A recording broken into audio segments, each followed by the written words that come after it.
面对新版的财违法统筹分配款的争议，行政院今仔日是招立个县市的首长来协商，希望会当解决计算的公式错误、事权分配、有多饲甲庄卡差过问题。会后，杜荣泰是表示，这财违法应该爱全面检讨修正，不过嘛强调，这计算的公式错误这部分，立法院就爱勇敢面对，负责解决。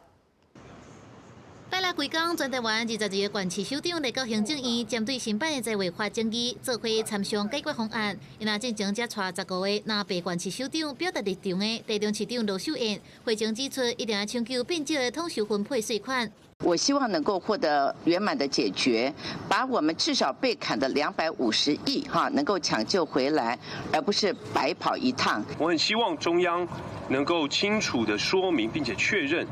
是不是就一纸公文将大幅删减地方政府捷运建设的补助经费？台北市长蒋万安是补办台北市计划型补助款当中的捷运建设补助经费，红体减650亿。南部立县县市长是重点放伫统筹分配税款法条当中，公式有唔对，各分配无平均，呼吁立法院搁再修法，互各县市会当平行发展。 如果立法院再这样下去的话，我们不排除南部的县市首长应该串联起来，一起来跟立法院做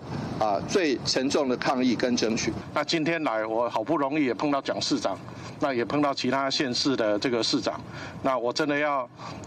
这个拜托这个大家真的是要。 将心比心。根据主计总处的资料，按照新版的财违法，明年度统筹分配税款增加的排名，前4名是台北市、新北市、桃园市、甲台中市拢有超过100亿。不过后壁的嘉义市、金门县、平湖县、连江县，敢若10位数，也是个位数。行政院长杜英泰讲，参与会议的首长普遍认为，财违法应该个全部检讨修正。行政院提出版本，不过强调公式错误的部分要由立法院负责。行政院没有任何立场。 就针对错误这个部分，